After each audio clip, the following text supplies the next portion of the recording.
Previously on the Mountain Valley Refuge, we planted our garlic. We created 2 lines in our beds and planted about 175 garlic bulbs. That is a lot of garlic for the year, but we're hoping that'll stretch us all the way to the next season, and maybe we can give a few bulbs away.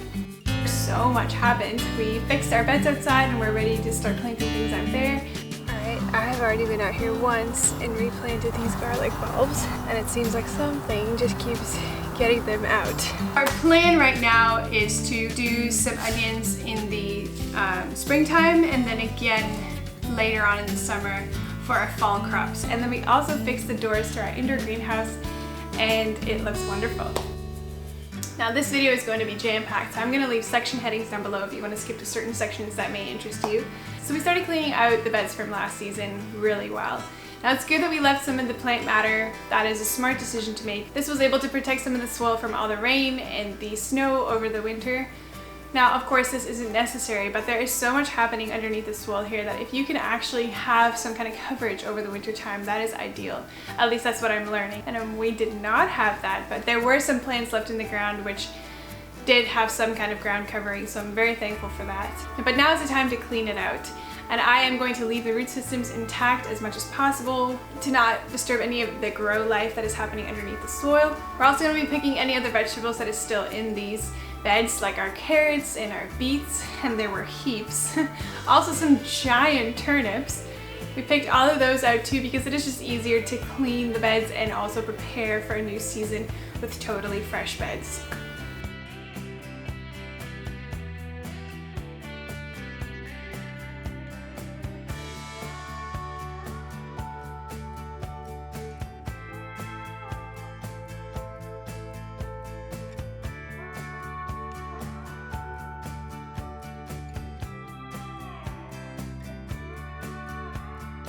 I'm going to heap up the beds as much as possible in areas because that'll just give me a nice kind of shape to plant into, and I think it does help with drainage if the edges are kind of in a...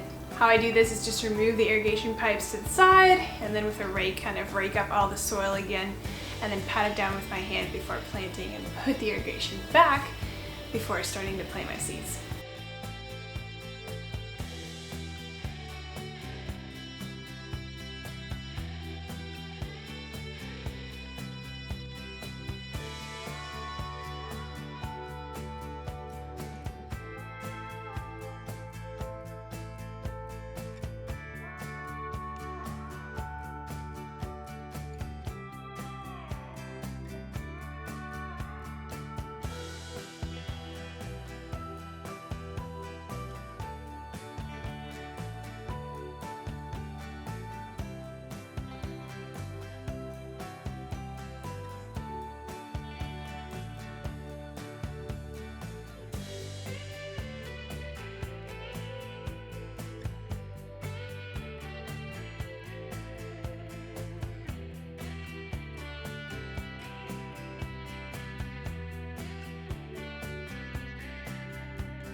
Shimmer on our skin,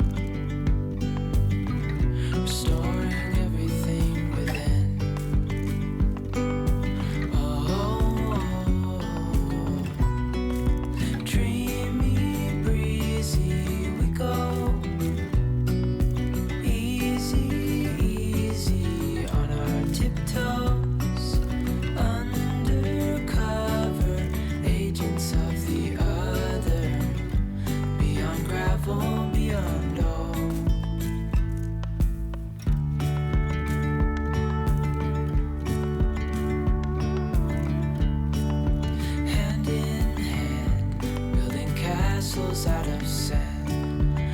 reaching for the grand.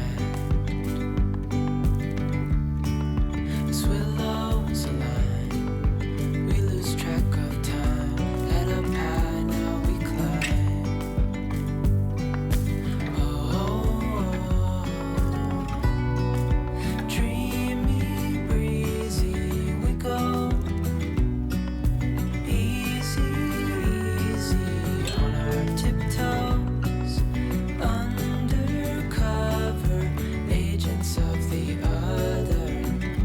Beyond gravel, beyond all. A bigger scale the world inhales as we go. I wouldn't want it any other way, no. Dreamy, breezy, we go. Easy, easy on our tiptoes.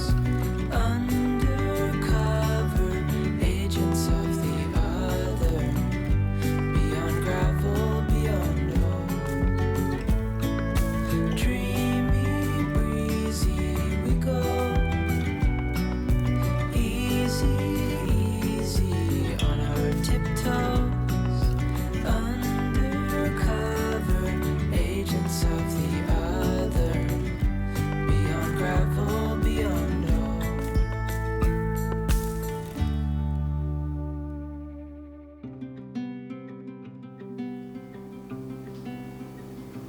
We also removed the plants from our arch trellis, which is so much easier to do after the winter.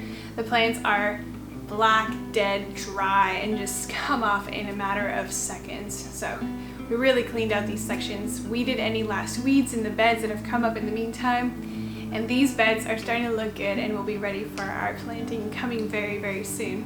Probably next month, actually, yes.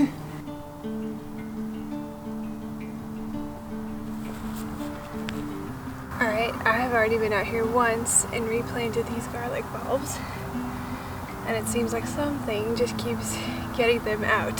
So I think we're gonna have to cover this bed if we want any garlic in the spring. But for now, I'll have to plant them all quick again.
Alright, so I picked up our seed order from the mail.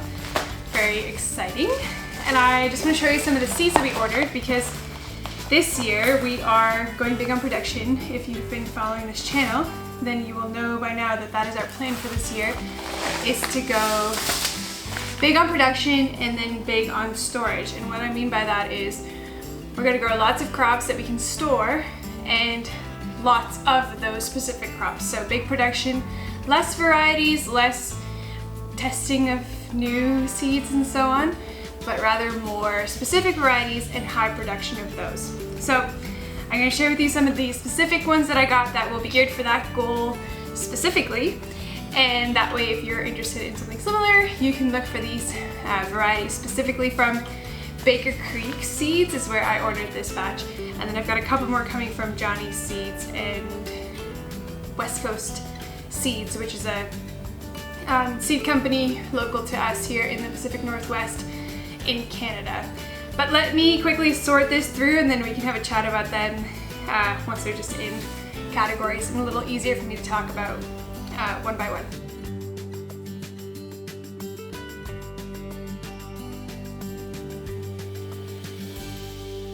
Alright, before we jump into the seeds, I just want to remind you to subscribe to this channel. If you are interested in content like this, I usually post a garden video every single month, just giving you an update of where our garden's at or what kind of planting we're doing to get ready for the garden. And so if that's interesting to you, please stick around. It'd be wonderful if you could support our channel.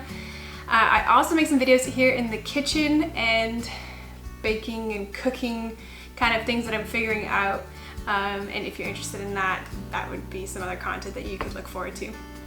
So the first on my list is specific cabbage varieties.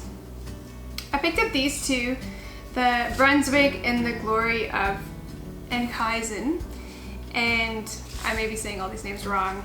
How would I know? I'm just taking a guess, but these two specifically are for storage and they will store very well for a long period of time. So we can grow them in the garden and be able to put some up for storage both in the spring and the fall, because you can plant cabbages twice a year. And so generally in the springtime, while it's still cold, these plants can get a jump start out there and you'll pick them sort of on the way into summer. And then again, you can have a fall crop later in the summer that will start and finish off heading into fall.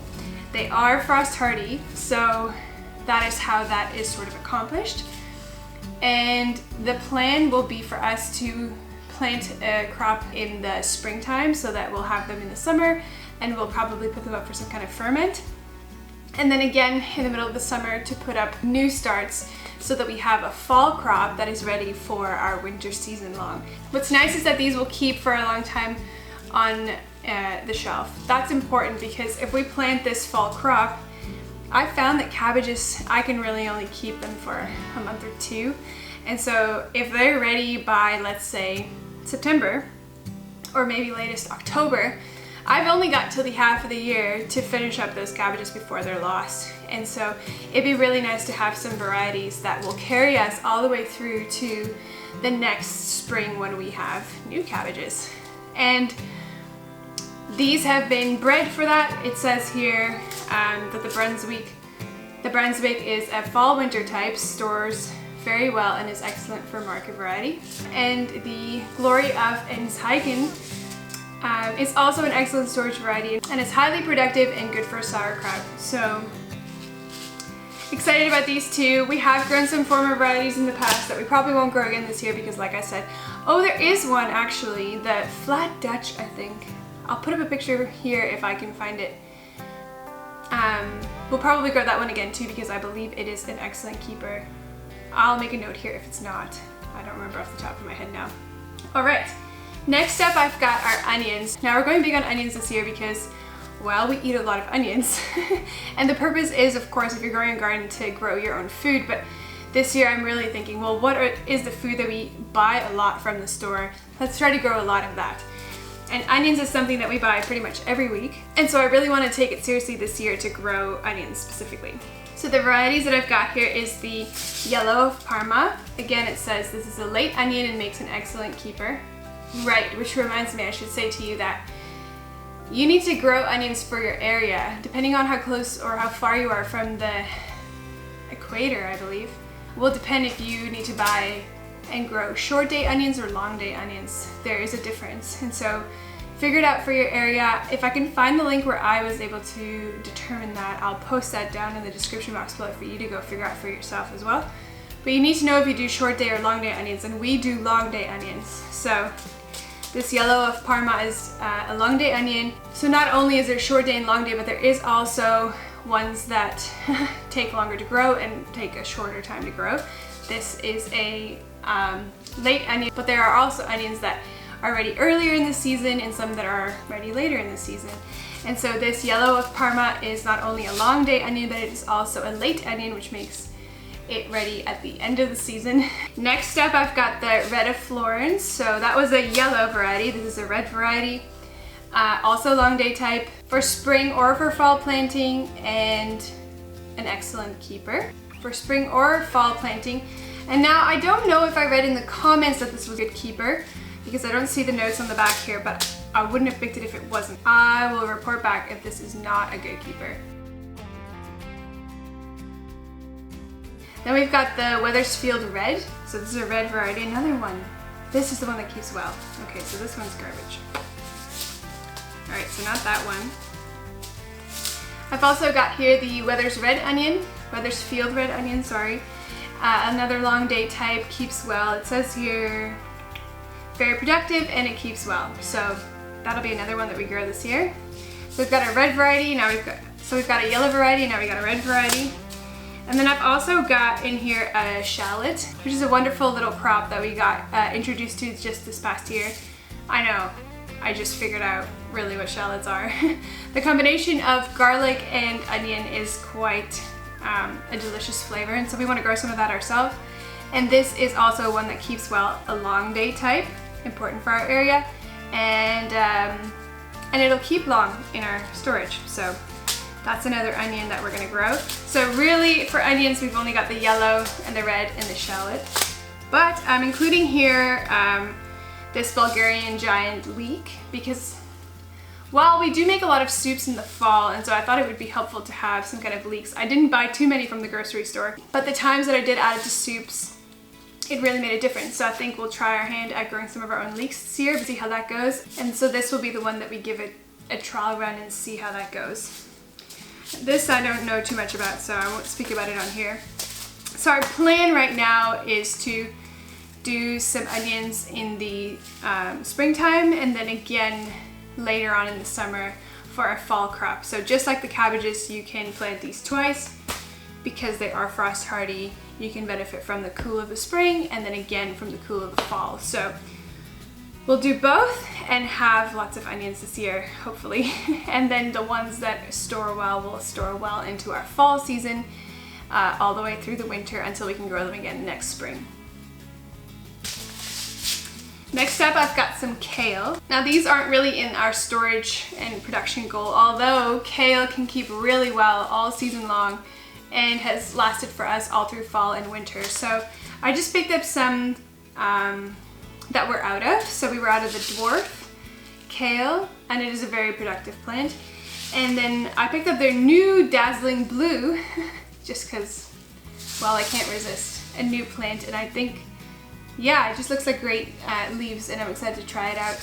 We do eat a lot of kale, especially in summer salads, and then in the fall season when there isn't really much else to eat out there, kale is kind of a go-to, so I picked up 2 of those. Then we've got some pumpkins. Now we had an impressive pumpkin harvest this past year, and so we'll grow our butternut squash again. We'll grow our, what are they called? They're like this green, it's like a green pumpkin. I'll put a picture down here with the names so you can see, but this grew super well.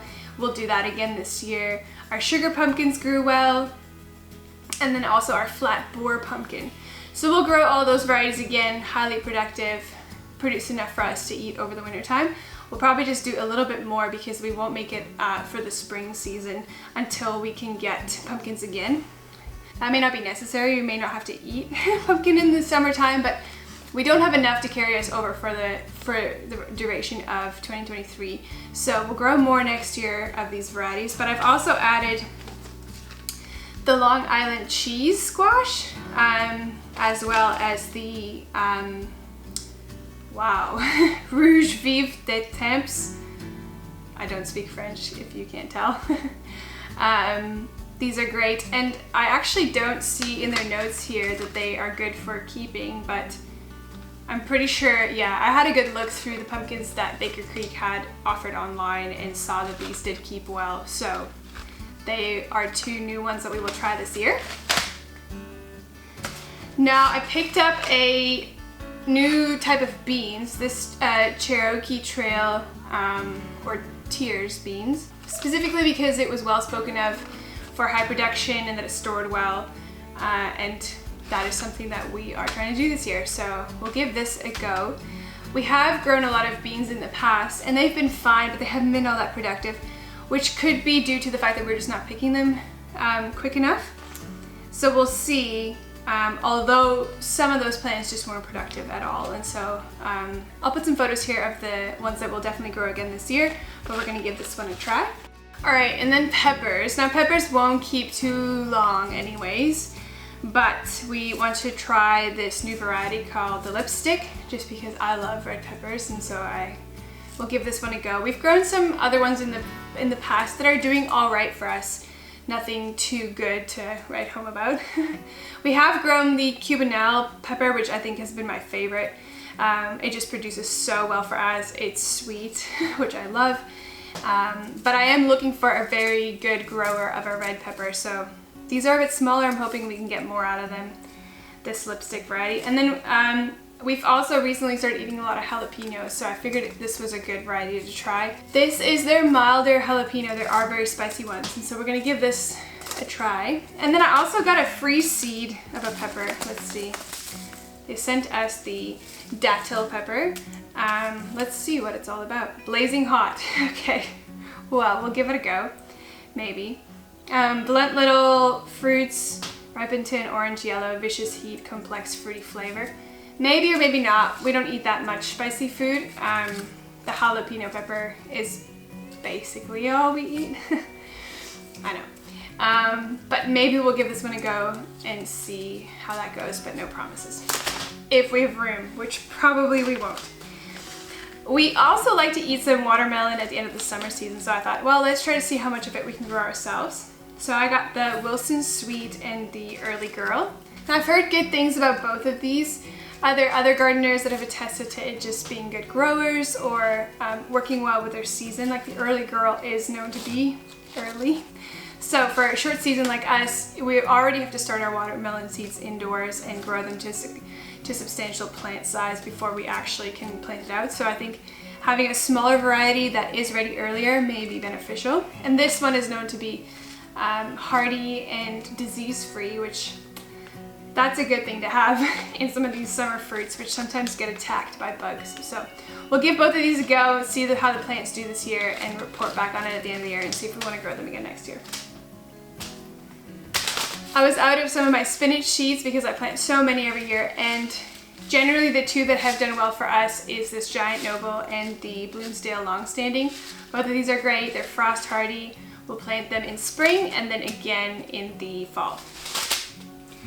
Now we're starting now I've started a lot of herbs out there, but can you believe I do not have a rosemary plant and a thyme plant, so we'll start those this year. I can just go to our local greenhouse, or what do you call them? Wow, the name escapes me. Nursery, and just buy these plants and have some starts. But I figured I would like to try some of these varieties from Baker Creek because, well, they're heirlooms, which is wonderful. And if you're gonna have a plant like rosemary or thyme, usually if you grow it in a pot, you can take it with you wherever you go. And so I'd like to start some varieties that I actually know what they are, kind of just what their background is, instead of just buying a rosemary plant and having it in my garden. So for this rosemary plant, it's a perennial. Yes, it'll come up every year. Now, however, they are not very frost hardy or winter hardy, depending on where you live. Now I could cover them or bring them indoors and have them as winter plants inside. Next, we are growing this variety of cauliflower. I've heard very good things about it, and so that is the reason I'm trying it. And for others, they have said that it stores well. So we're gonna give this a go and see if it's as amazing as they say. And then the only last thing in my seed order here are two varieties of zinnias that I love to grow. We do grow primarily vegetables, but I do couple it with a lot of flowers and herbs, specifically because I'm trying to attract pollinators and any kind of critters that would normally be in a garden, and for it to be healthy. And I have found that just interplanting flowers and things like that have really kept our garden pretty much disease-free. Not totally, but a lot of it has been combated because, well, the pests go for our flowers. And yeah, it just adds some diversity to our garden, which I think is very important. You can have rows of crops and it'll be fine, but it just feels unnatural. Nothing grows like that in nature. It's all, you know, pretty scattered. And so we're kind of trying to keep that up in our own garden. So I'll grow some of these, and then also I can pick them for flowers in our summer garden and have some flowers around the house. So not that much surprisingly. I tried to be really tough on our order this year, and I'm actually about to plant some of these onions right now. So let's get to work. All right. So a few more important things to tell you is that it is helpful to just order some easy garden labels from Amazon. In the past, I have tried to make my own garden labels, and you totally can do that. And I'm sure you can come up with a fabulous idea that would be fine. There's so much going on in a planting season that I think it would just be easier to have some plastic labels that you can write on with a waterproof marker that will just have the information that you need at all times. And you can take it off when you don't need it, but that way you're not trying to make labels like I am right now. Or losing your information when you're in the garden and it's raining, or you're watering your plants and the labels wash off. Yes, labels, labels, labels. I will link down below to a link on Amazon where you can buy these gardening labels. It's not all that much money for a large pack. Trust me, if you've got the extra dollars, especially if you're wondering if you should buy a seed that you probably don't need, rather buy these labels. Trust me, it'll make your whole life a whole lot easier. I don't have them here yet. They're coming in the mail, so I'm going to use good old sticky notes on the side of these containers to mark where I am starting my rosemary and my thyme. I'm also going to mark the eucalyptus seeds that I'm going to start today. And echinacea. Now, what I usually do is just write whatever I'm going to grow on this sticky note. So let's say something like that. And then I'll use scissors and just cut this in half, something like that. Clean off a side here and stick that on. Just for now until I get my proper labels, and then that will go a whole lot easier. Now these soil pots, as well as these big ones that I'm going to start the onions in, have been filled with soil and pre-watered. I just find that's easier than having to try to soak the water into the soil afterwards. And I can attest to buying some good quality soil. Last year we took the easy route and just bought some cheap soil, I think from Canadian Tire. That's a hardware store here in Canada. And it was fine, but there was stunted growth by the end of the season while the plants were still inside. So I don't know if that is because of a bad batch of soil. There was a lot of people who confirmed that they got contaminated soil that also grew for the first few weeks and then totally stopped. So I wonder if there was a general decline in the soil quality last year. I don't know, but what I can say is if you have a variety that works really well for you, don't change things up. And so this year we've just gone back to the former starting mix that we've had, and I'm gonna go ahead and plant in that. If you're interested in specifically what brand it is, I will link that down for you below. All probably in one blog post, so it's nice and organized, but you can get that information there.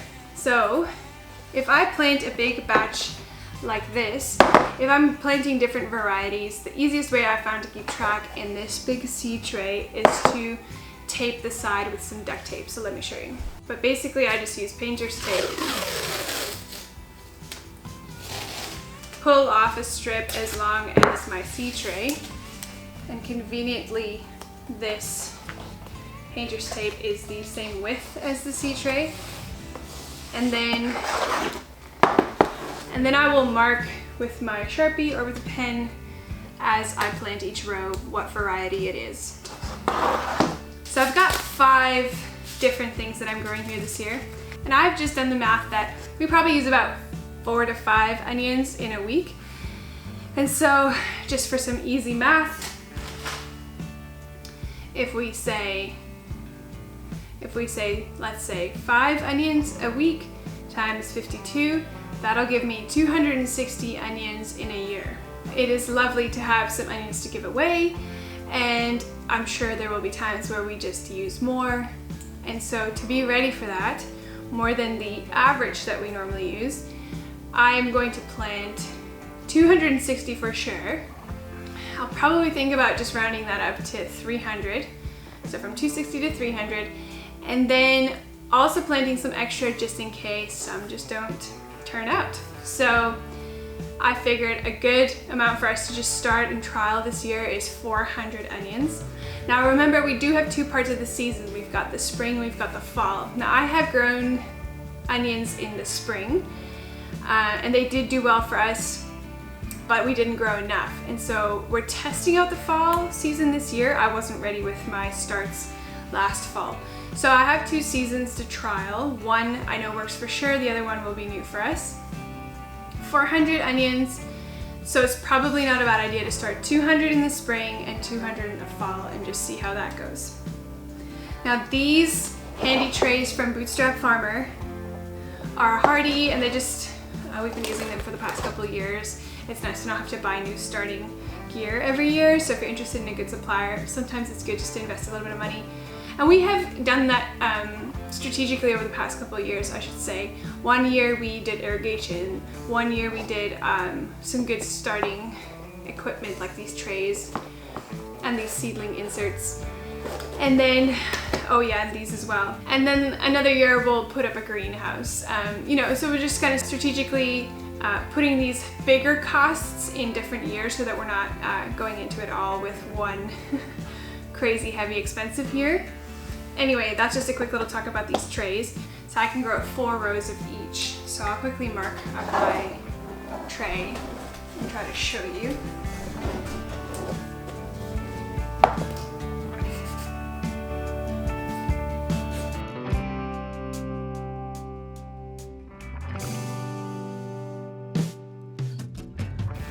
Now this will give, just a small little entry. So that'll give this onion seed enough room to grow until I want to pot them up into bigger pots like this or plant them out. We'll see. Probably pot them up into bigger pots. So be selective about how much you're actually growing because it is a lot of work. All right, let's get to planting.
This is my planting calendar for the year, and so I'm just going to record that I did do these plantings today, because sometimes I'll record when I have to plant, but I don't actually plant on that day, so I'm going to just record the day that I actually planted those onions, planted echinacea, rosemary, oh yeah, and the eucalyptus. So I make my calendar ahead of time, if you've been following along, where I'll record what to plant when, based on the frost dates, the packet information, as well as the moon phases. I just like to plant that way. And so I'll record it ahead on the calendar, and then I like to actually come in here on the day that I plant and make the recordings. So that's the first plantings for January. we'll be back later in January to plant some peppers. I covered our garlic bed with some chicken mash after some kind of critters were getting in there and pulling up the garlics that we planted, I think last month, yeah. And so that has kind of kept them away, and they are now successfully coming up.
Now this video is jam-packed, and so I'm going to save the rest of what happened this month for a different gardening video, where I will show you how our onion seeds are doing that we planted this month, and then I will also show you some of the pepper seeds that we started and how I follow that process, and some interesting stuff about peppers and how to companion plant them to get a good and successful pepper harvest. And then I will also share with you my final garden map, which I'm very excited about. There will be lots about companion planting in there, how close we're planting things. I'm just really excited about it. I think it'll be a really good garden year this year. So stay tuned for the second part of this video, or a totally different video, but where I will give you those updates. And thank you so much for sticking around and watching this entire video. As you can tell, I love gardening, and well, Wally too. We love doing it together. This is kind of our project of how we spend time together, growing our own food, but being out there together is really a fun part of our lives. And so if you're interested in that, please stick around and get some of our upcoming content and other updates of how our season goes in the garden. But this is not actually my usual content. I'm usually in the kitchen making some kind of food or preserving whatever we've grown out there, or you can catch us preparing for a trip, either going camping or on the boat somewhere. So if that is content that interests you, please, we would love to have you stick around and be a part of the Mountain Valley Refuge Club over here. Well, have a nice day, and I'll see you in the next one. Bye.